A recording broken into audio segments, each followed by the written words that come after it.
Ladies and gentlemen, we are dropping our first tactics video of the year.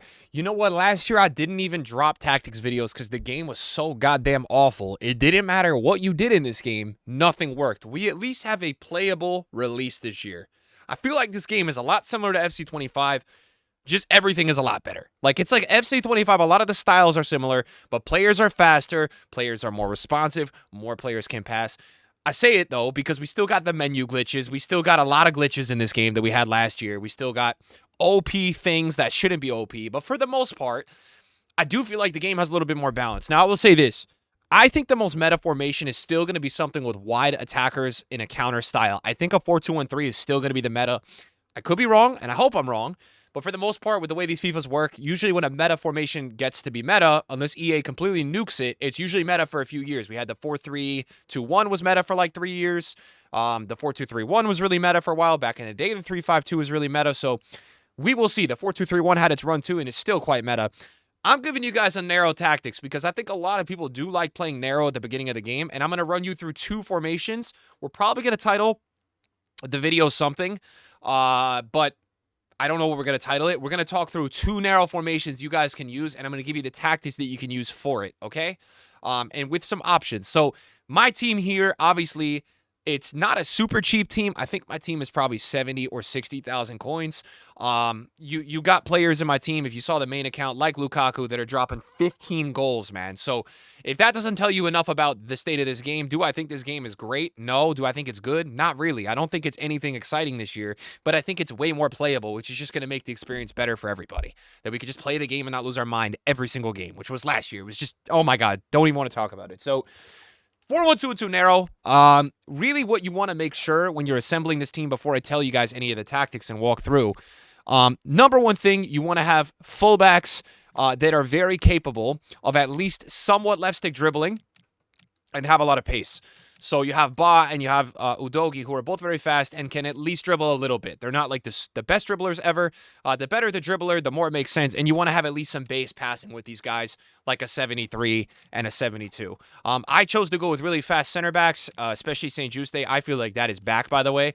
I feel like really fast center backs are going to be really good again this year. I can't believe on release this guy is 1,700, and this guy is 1,500. I've built this team, and let's talk through the midfield. You know, at the CDM position, you definitely want to get somebody who, in my opinion, has DLP plus or holding plus. Now, roles are not everything this year. You don't need roles, but I would recommend getting somebody for this spot that has at least a plus because it will help you in that position.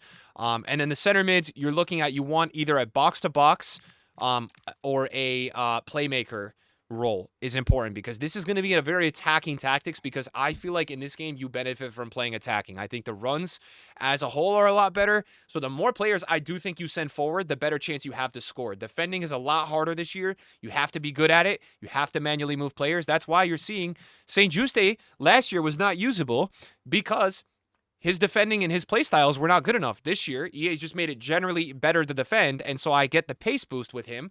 And because I'm just good at defending manually, it works. That's how it used to be. We go to the striker positions. Nothing crazy there. You can use whoever you want. I would recommend, though, at least getting strikers that have 70 passing or above. Somebody recommended earlier me to use Moise Kean. Don't do that because he's got 57 passing. The narrow formation, you want to play tiki-taka. The tiki-taka is the most important part of this formation, guys. So just keep that in mind. And if you want to see some of the gameplay that we did today, it will be on the main channel. This is just going to be a tactics video. And then the cam position, okay? You can see KDB with 12 assists, guys. And look, he's slow, but I used Pogba last night. He was crazy. Now, what does KDB have that makes him so crazy? He's 11,000 coins, and he's got pinged pass and incisive, which is just an absolute joke for this position. He is going to be able to do things that other players cannot do, and he has classic 10++. So let's go to the tactics. Now, first of all, short passing, okay? I use short passing. I know a lot of people don't use it. You should try this out. I feel like short passing makes your players make better runs, just generally. I think you get more action. I think they peel off defenders more to get open, so that's important. Now, in terms of the depth, guys, it just depends what you want to do. I just put it on 65. I don't know if depth is really like a meta thing this year. I would say play somewhere between 50 and 70, whatever's comfortable for you. Okay, now, I will tell you this, all right? If you are somebody, and like you guys got to be honest with yourselves, If you can't defend that well, okay? If you cannot defend in this game well, or you feel like you're just not good at defending, I'd probably play fullback. Okay, fullback, and you could even go one of them defend. I attack through the left side. I have them on balance. I personally have been using wingback. I feel like wingback got a massive buff this year, and it's different. So I think wingback is pretty good. I have this, really the key to this formation. You overload the middle with players that have really, really good runs. So you can see all of my players are at least on a roll plus. And look, Rios, 900 coins. Lukaku, 1,000 coins. McTominay, Guendouzi's. You can find players. Guendouzi's 1,000 coins. It's not an end-all thing you need, but it does help because you're just going to get better runs. The runs as is this year are better. We'll talk about this in a minute. Let's start with the fullbacks. Okay, so wing back on both, and I have them both unbalanced. Guys, because balanced runs this year seem to be really good.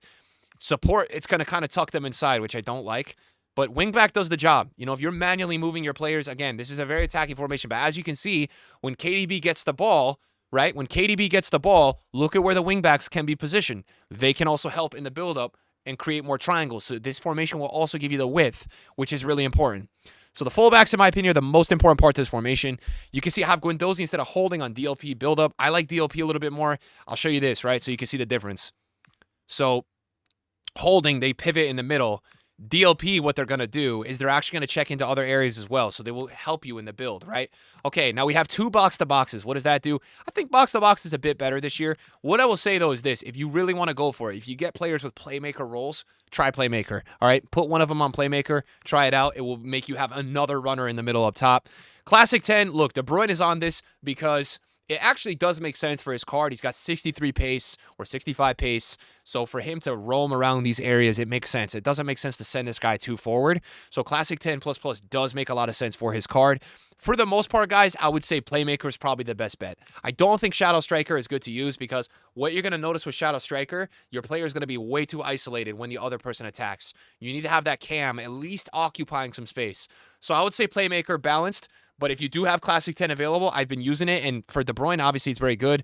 Nothing crazy up top. Advanced forward attack on both of them. Now, in terms of, this, right? Like, I'm going to just play, I would say defensively this year, I feel like EA buffed a lot of the defensive roles because in a foot draft, I was doing this ball-playing defender, and I actually felt like it was pretty good. And he does have the role for it. So, look, I would say Defender Plus is pretty standard. Defender, just use Defender, defend. And if your keeper has like sweeper keeper or something like that, just use that because he'll be playing better. All right, so this is how I would play the 4-1-2-2. I love it. I think it's really good. I'm going to give you guys as well what I would do if you guys were to use the 4-3-1-2, which is the other formation. Now, what is the difference between these two formations, okay? The 4-1-2-2 is going to be more beneficial if you have a player like Kevin De Bruyne, because or someone that's a little slower but has like an incisive or like a really high passing stat, because it's going to give you a little bit more space to make that decision, okay? If you have a player that's a little bit more agile and a little bit more of like maybe a tiki-taka play style, and they do have good passing and they're a little quicker, I would say the benefit to the 4-3-1-2 is actually using a shadow striker or a playmaker on probably roaming. Or balanced, but I would say even a shadow striker, and I'm going to explain why. This is going to give you a instant triangle up top, like an instant, you can just triangle pass everywhere through that cam position. That will be really important to breaking people down really quickly. So that's the benefit of the 4-3-1-2. I think the 4-1-2-2, you're going to be focused a little bit more on kind of that whole build-up, that tick-tock all the way up. 4-3-1-2, you have a little bit more of a condensed midfield, so you're going to be even harder to break down in the middle, and you also have 3 center mid, so yeah, it is a little bit more attacking, you could argue. You will just have to find somebody, though, that has, at least good enough on the holding, maybe, to run this, because holding or DLP is still going to be important. You do want to have one so you have that balance, but so what I would say with this formation, I would personally still use wingbacks. And it's not even just that wingbacks are important for the attack. It's actually for occupying. Because if you look at this on fullback, right, you're going to be way too open. You're inviting so much space out wide. Whereas if you put the wingbacks there, right, the opponent is actually going to have to be forced to go more through the middle before they go out again. Because your wingbacks are going to be more pushed up. It's just what it is. Does that make sense to you, right? Because you're not giving up that extra 10 yards that you would be on that one. Okay? Then I would probably I would probably, if you wanted to play really attacking, yeah, you could do some crazy stuff like this, right? Now that is really attacking.